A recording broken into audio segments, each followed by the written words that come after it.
Assalamualaikum warahmatullahi wabarakatuh. Hello everyone, good morning. Here I want to share you about what is identity and how our identities work. Firstly, I want to share you about the definition about what is identity. Identity, based on idea of geographer Gillian Rose, defines that identity is how we make sense of ourselves. Identity must be one of the most controversial and delicate matters to discuss nowadays. As I finds itself, everyone has a different conception, different attitudes toward it. However, I've come to realize we all agree identity is of great importance and it rules our daily life. Identity determines what I do. Identity determines how I reach. Identity determines how I see myself. Identity determines how others see me. For example, I want to share you about one of example. I'm Indonesian. So this small machinery inside your head start working and quite viscerally in order to add to this mental document you have about I'm is Indonesian, and it makes sense, right? Who I am and who I act as determines how others see me, identify me, and recognize me. Person. How identities can work. We construct our identities through experience, emotion, connection, and rejection. Identifying against other people defines the others, and then we define ourselves in opposite terms. Our own identity is constructed through experience. It means I am Indonesian because I was born in Indonesia and I take so many years life in Indonesian. I guess if you sum things up, I'm Indonesian, right? I mean, you could call me Indonesian. But what if we add to this equation also living, caring, and considering home another country?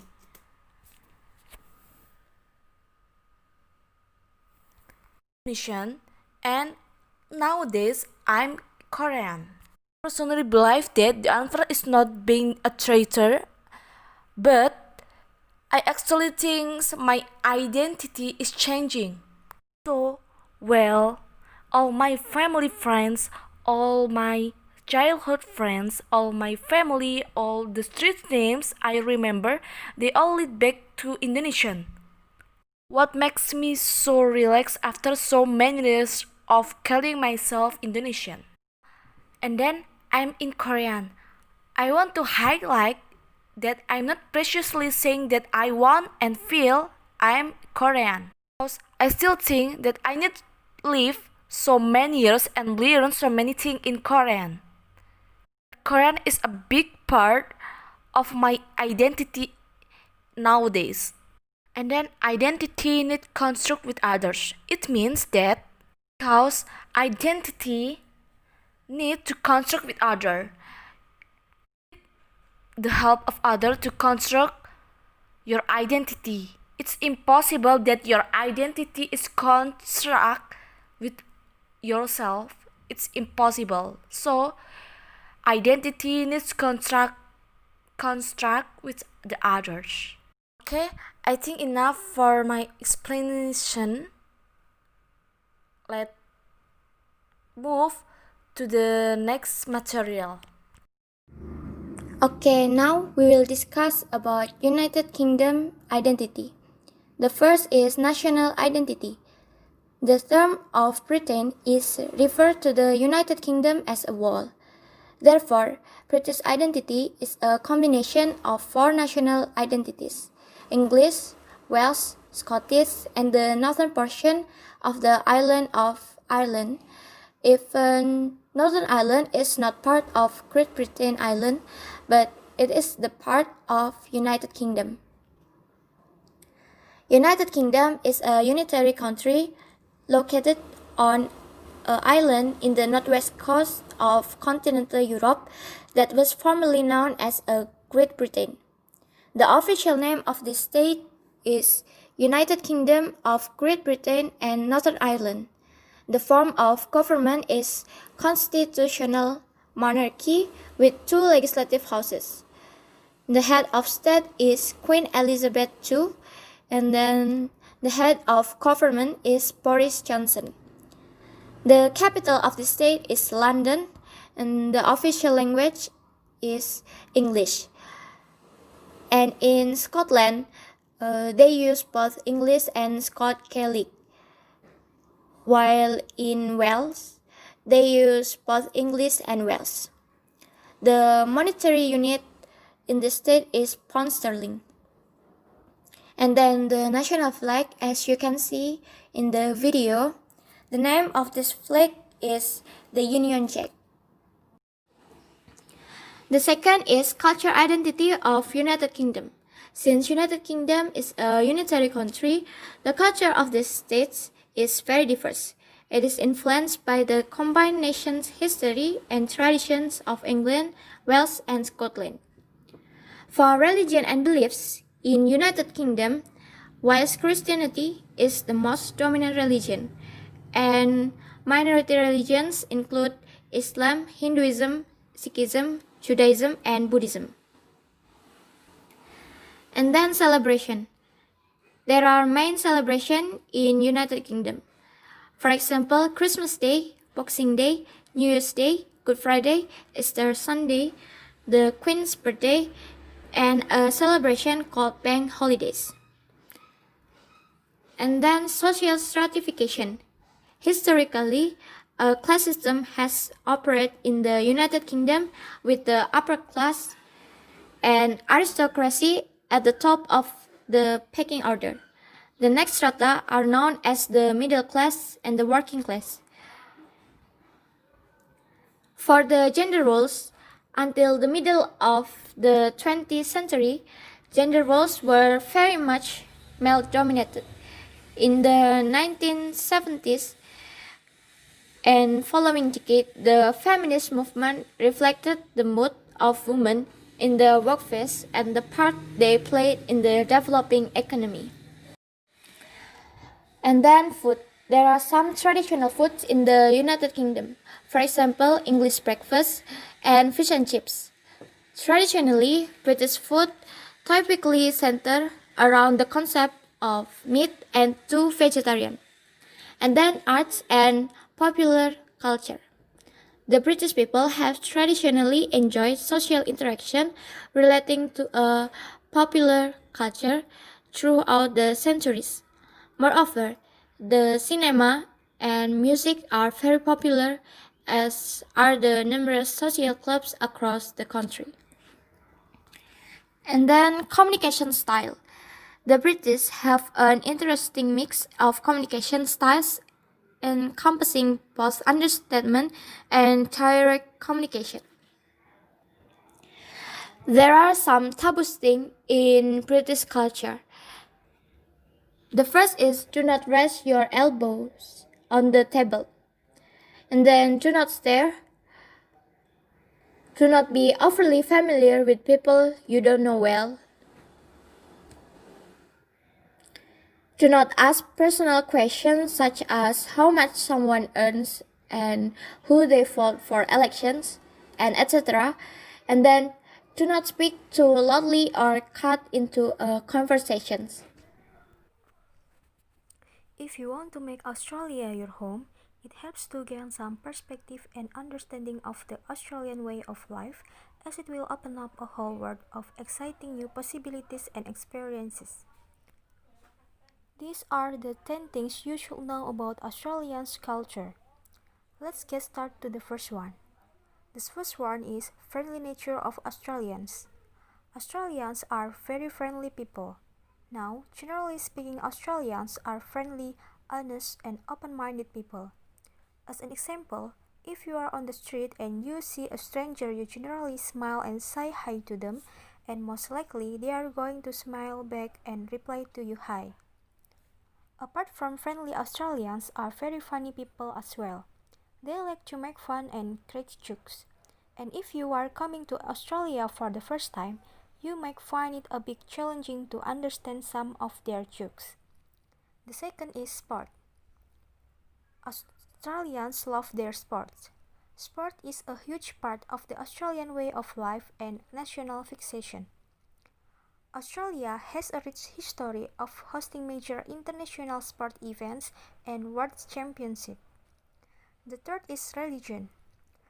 Many Australians don't follow any specific religion, and some of them don't follow any religion at all. Even though they don't follow any specific religion, they openly accept the practice of any other religion. Next is etiquette. Aussies tend to be casual and relaxed and are not very big on formal greetings. When meeting for the first time, generally Australians shake hands, smile, and introduce themselves with their first names. It's very important to have eye contact, and when you are meeting Australians for the first time, don't try to get too close to them. They love their laid-back lifestyle and take their time with family and friends very seriously. Picnics, family barbecues, parties, a day at the beach, and gatherings at the park are all essential to the Australian way of life. Giving and exchanging gifts with family, friends, neighbors, and workmates on birthday and Christmas is common. If you have been invited to someone's home for a meal, it is polite to bring a bottle of wine or a box of chocolates for the host. Please be punctual, as it is impolite if you are late by more than 15 minutes. If your delay is unavoidable, contact and inform your host ahead of time. Next is language. While English is the official language of Australia, more than 300 languages are spoken throughout the country. This includes Mandarin, Italian, Arabic, and Greek. Australians have our own unique slang and phrase. If you want to sound like an Aussie, get familiar with words like "good day" means hello, "bloke" means man, and "barbie" means barbecue. You may also come across some odd phrase and rhyming slang, where one part of a phrase is removed and replaced with a word that rhymes. For instance, Captain Cook means to have a look, and bag of fruit means a sweet. Next is no discrimination and racism allowed. Illegal in Australia to discriminate people based on the color, race, religion, gender, or any other attributes. An Australian certainly don't like to discriminate people. You will rarely find the discrimination or racism happening in Australia. Next is tipping waiters is not common. If you are working in hospitality industry as a waitress or even in the kitchen areas, don't expect to get any tips here. Generally, the wages and salaries in Australia are really good, as the minimum wage per hour in Australia is $19.49. Next is on time. Australians still like to arrive on time for any meetings. If you cannot make it on time, make sure that you let that person know by text or by calling them number. Next is public transport etiquette. When boarding public transport, you must give way to the exciting passengers first and make sure to queue up and don't jump the queue. Not to eat any food while traveling on public transport in Australia. Not to talk too loud in public transport, especially when you are on your phone. The last is dating culture. If you are planning to take someone in Australia, it is very important to consider these factors. Unlike many other cultures where people to kiss each other on the cheek, then they meet on the first time, Australians are a bit reluctant to do that, especially when they are meeting you for the first time. So, try to avoid that when you are meeting someone for the first time. Lots of Australians love to use different apps for meeting someone. If you you are not into these apps and online platforms, then you can meet people at your educational institute, at your workplace, through sport or some other events. But generally, the rules is the first meeting is your casual date and regardless of gender, whether it's male or female.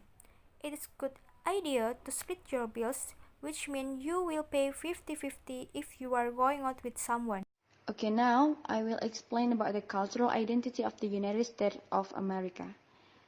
As what we can see in the slide, there is not only one identity that Americans associate with it. This happens because of the ethnic differences that making up America and or the size of the country is large. Initially, according to DIN 1997, the United States was referred to as a melting pot. The customs and traditions of people of different races and ethnicities will mingle and lose their own differences after close contact over time. Cultural identification is not just ethnic identification, but the relationship between ethnic and social identification. The first is individuality, the recognition that humans have separate identities from their external appearances. It is opposed to individualism, which is a personal identity that excludes others, and collectivism, which is mass consciousness where everyone thinks and acts the same. The second is resistant cooperation, a term coined by Wynton Marsalis. It is the willingness to solve the problems of living with people we may not particularly like. It supports the art of the compromise, which is the activating principle of American life. And the third is freedom, a belief that there are no artificial bounds, that the future is decided by knowledge and courage, and never by ignorance and fear. And the next is stewardship, the exercise of authority and power held in trust, tied to responsibility for others and not entitlement. And the last is integrity, living according to a personal standard that one has the courage to proclaim. It is a rejection of hypocrisy and affirms straightforward living. Its value lies in its reliability, therefore people can count on what others say. Then, these values are held by all people to one degree or another, but all five existing simultaneously and with equal vigor is the essence of the American identity. Derived and reflecting the best of American experience, these values are the nuts and bolts of a free society. Pursuing them is the noblest of human quest, and one that we all should be proud to affirm.